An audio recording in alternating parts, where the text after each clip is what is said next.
welcome to Good Grief, the podcast dedicated to demystifying and destigmatizing grief with compassion and humor. I'm Nikki. I'm an end-of-life doula and a grief coach in Columbus, Ohio. And today we are going to talk about the healing powers of nature. If you've been listening to my podcast for any amount of time, you've probably heard me talk about my husband and I going backpacking.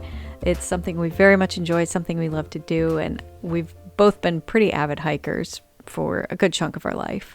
In fact, right before recording this, I went for a short-ish hike in a place I really enjoy going. I did about 5 miles or so, but I cannot tell you just how good that hike felt. I had a heck of a week, and I was very stressed out and tired, and within the first 5 minutes of that hike, I felt so much better. And I reference it a lot. I talk about hiking or really just being outside in nature a lot as a way to help cope with your grief. What is it about nature? And, how do we do this? What can I do? How do I use nature to help myself feel better? There was a study at Yale, and I will link it in the description, and it's very wordy and there's a lot of graphs and it might be a dry read, but if you like reading scientific articles and studies, you might really enjoy this. So there's a whole lot of other links for the footnotes and citations.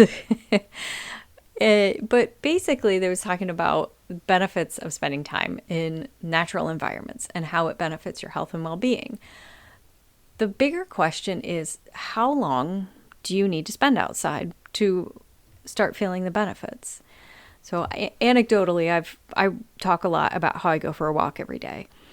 I started doing this years ago on my lunch break at work just to get away from the office for a little bit and to get a little more exercise. I'm, very fitness motivated.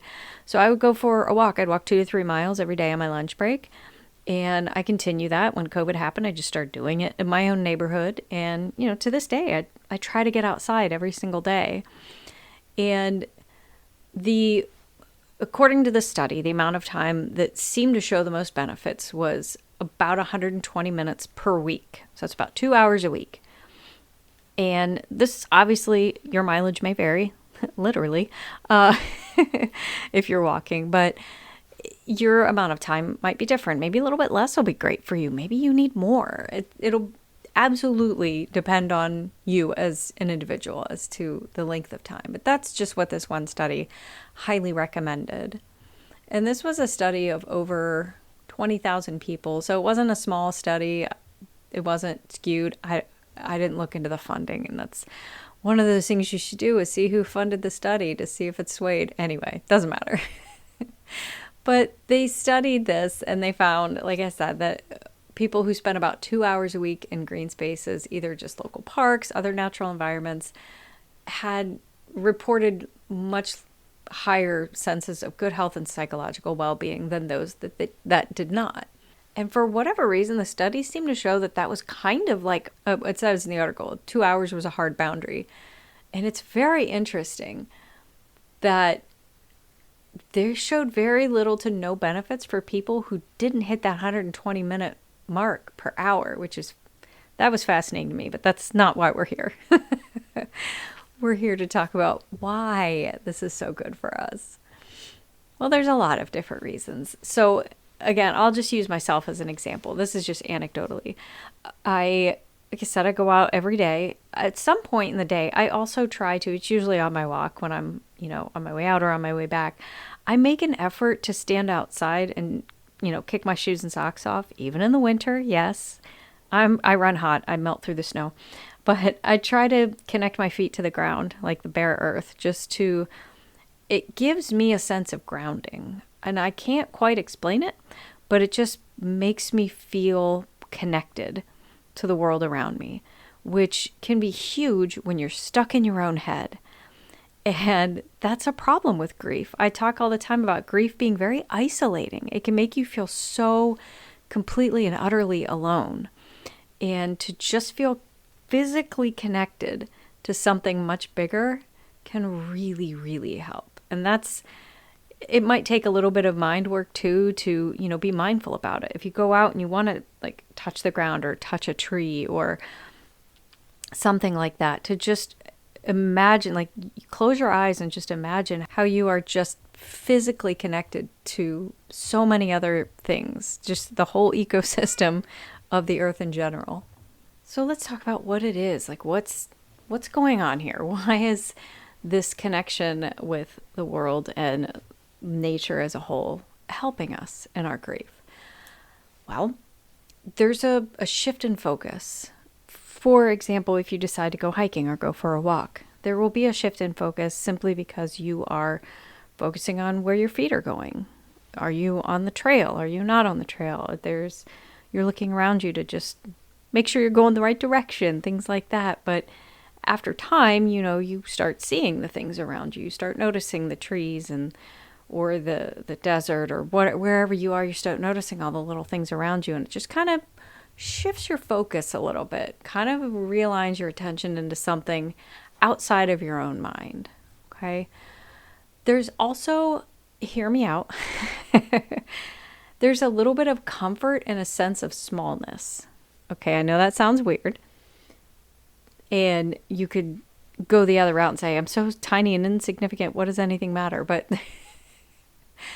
grief can feel so big and it can feel so overwhelming, right? Like I said, it's very isolating when you're stuck in your own head. It's all that's there. It's all around you, and it just feels suffocating. To kind of escape to, especially if you're outside in a more open space, you're reminded that you aren't just the only thing in the world, and your grief isn't the only thing in the world. You will start to feel very small if you think about the vastness of wilderness and giant forests and huge deserts, things like that. It just kind of puts it a little more into perspective. That's what I'm getting at here. I'm not trying to say you're tiny and your grief is insignificant, because that's not true. But in the grand scheme of things, it's not the whole world. Okay? All right. There might be specific places that have good memories for you. I grew up camping and I really enjoyed that. So, there are specific places when I went camping that will always be meaningful to me in some way or another. But just being in the trees makes me feel those happy feelings I had in childhood of camping and being with my family. And that it's hard to, when you're reliving happy memories and reliving happy things like that, it's kind of hard to truly be immersed in your grief. You will still grieve, but it takes the edge off a little bit. I had talked about the feelings of smallness, but there's also a feeling of belonging in a way, especially if I'm using hiking a lot. I don't necessarily mean to do that, but if you're in a place where other people go, if you're in just a park or a playground in your neighborhood, right? A lot of other people are there. They've walked on those sidewalks. They've sat on that swing set. And there's a connection with that. Maybe other people have sat on that swing set going through exactly what you're going through right now, feeling the same type of feelings you are. It's another feeling of connection. You belong to something bigger. You're part of something beautiful. Another nice little analogy is you can think about nature's longevity. When I was young, we had these oak trees at the back of our property. There were 4 of them kind of grouped together, so it really just looked like one big tree. A couple of them have fallen since then, which is how we know that those trees were over 400 years old. And I used to, just looking at, even before I knew how old those trees were, I just loved looking at them because they were so big. They were oak trees too. So there's a lot, like oaks are known to be like big, strong, massive trees that just live for hundreds of years. And they're kind of like a symbol of strength and power. And they were just beautiful to me. And I really enjoyed sitting, among those trees. And like I said, when a couple of them fell, that's when we, had an arborist look at them, and he estimated them to be about 400 years old.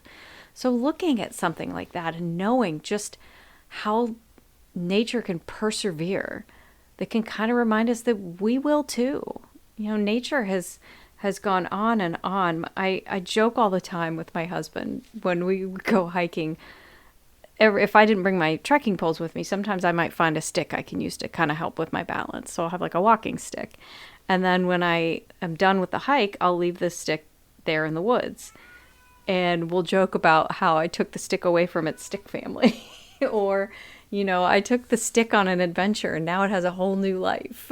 But that stick, who knows how long that stick has been alive, right? And who knows how long that stick has been there. And, it's a silly little anecdote anyway. But if you think about how nature has just persevered through so much, possibly being moved several miles down a trail, or hurricanes and thunderstorms, typhoons, there's just so much nature has endured, and it keeps going, and so can you. You're like a mighty oak tree. You can keep going. Hopefully one day you don't fall down. So all of this just to say, nature's awesome, you guys. I'm not saying that if you go outside for a few minutes every day, your grief is going to go away. It's not, right? I've said that a million times. Your grief never goes away, but it can help. It can help so much. And it's literally right outside your door. Well, unless you live in an apartment building and you have to go down a hall and some stairs. Anyway, it's right outside and it's free. Nature's free. You just go outside. There might be a really nice park nearby that you have to pay to get into. That's fine. I don't mind. If I know that money's going back to the park, I'm fine. But it's there and it's free and it's accessible to anybody. So go outside, be in nature. It's wonderful. Okay. This was definitely a much shorter episode, so I will share a couple little things just anecdotally for funsies. I have several tattoos and no full arm sleeves or anything, but I do have several tattoos. One of my tattoos is a mountain range. It is a specific mountain called the Tooth of Time that's in New Mexico. And I have never, ever, ever been there. But this particular mountain is part of Philmont, a hiking excursion done by the Boy Scouts. And it was a hike my brother did multiple times. And he and my dad always had just the most beautiful stories. And I thought that was a good way to honor him when he passed away. So I got a tattoo of that mountain on my foot with his birth and death dates. I talked a few times about how my husband and I did backpacking in Vermont. We attempted to hike the Long Trail, which is 272-mile trail from one end of Vermont to the other, north to south, south to north, whichever. And that by far is probably the most memorable experience of my life up to this point. And I've been through a lot, but I absolutely loved being there. It was environment different to Ohio. Ohio's very flat. Not all of it. There's a distinct diagonal line down Ohio. And the eastern and southeastern parts of Ohio are actually quite hilly. And the very bottom of Ohio is the foothills of the Appalachian Mountains. So we're not all flat and cornfields here, guys, I promise. But it was very different terrain than we have here. And just the Green Mountains are unspeakably beautiful. And if we could find a way to go back there every year, I would. I don't know that that'll happen. All right, you guys, that's enough. So, without further ado, it is time for the Death Deck. Ooh. All right, I'm going to shuffle it. And I am using the Death Deck this time, not the End of Life deck.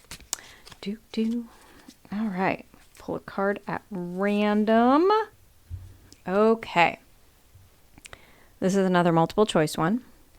Timing-wise, what would be the best way to die? A, instantly without warning or pain. B, within 3 months of a diagnosis, uncomfortable, but able to do a few last things. Or C, after a year of terminal illness, in pain, but time to prepare my family and me. Oh my God. I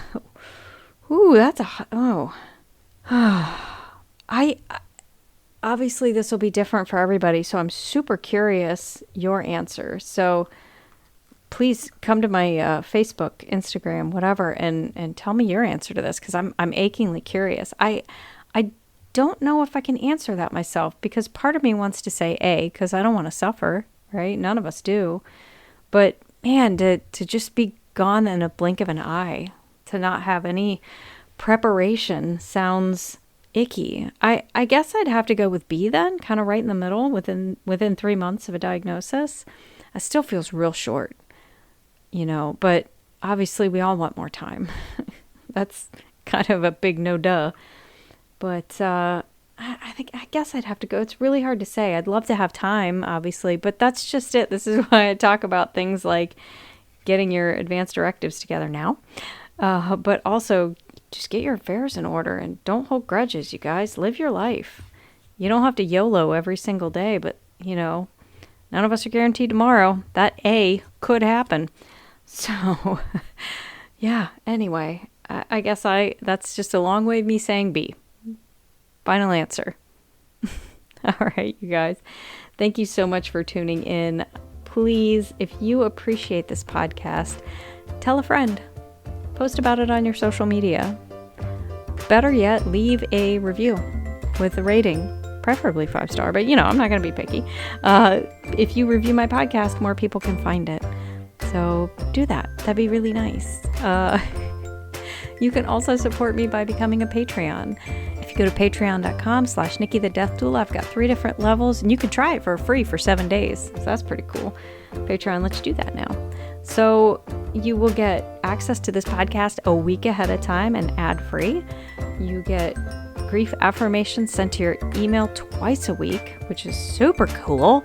And if I get more patrons, I will start doing some Q&As and some Patreon-only events. So please, I would love to do that. But I can't do that if I only have a couple of people, so I guess I can. But anyway, I'd love to have your support. I'm a one-woman show over here. I'm doing this all by my lonesome. You can find me online too, NikkiTheDeathDoula.com. I am on Facebook, Instagram, TikTok, all Nikki the Death Doula. So please check me out, follow those, and tell me your answers to the death deck questions, or just say hi. I like to hear from it. The thing about podcasting is it's just me talking in a microphone alone in my office. It's kind of one-sided, so I never get to hear from my listeners. I'd love to hear from you. Tell me about what you think of the show. Things like that. Again, thank you so much for tuning in. I would also need to say a huge shout out to BetterHelp for sponsoring this episode. BetterHelp is the world's largest therapy service, 100% online. And with BetterHelp, you can tap into a network of over 25,000 licensed and experienced therapists who can help you with a wide range of issues. And if you want to get started, you just answer a couple stupid, easy, quick questions on their website about your needs and your preferences in therapy. And then BetterHelp will match you with the right therapist from their network. You can talk to your therapist however works best for you, even if it's text, chat, phone, or video call. You can message your therapist pretty much at any time. You can schedule live sessions when it works for you. And if for some reason you're not vibing with your therapist, it happens. It's like dating. Sometimes you got to try a few, right? You can switch to a new therapist. There's no additional charge. It's totally free for that. And with BetterHelp, you'll get the same quality and professionalism that you would expect you to get from in-office therapy, but with a therapist that was actually custom picked just for you. It's not one you picked out of the Yellow Pages. And I just dated myself by referencing the Yellow Pages. But there's more scheduling flexibility, and it's a much more affordable price. And you can get 10% off your first month if you go to betterhelp.com/Nikki the Death Doula. And that's BetterHelp, HELP.com/Nikki the Death Doula. All right, you guys, thank you so much for tuning in. I hope you have an absolutely amazing week. And remember, as always, your grief is yours. Your feelings are valid. And grief doesn't always have to suck.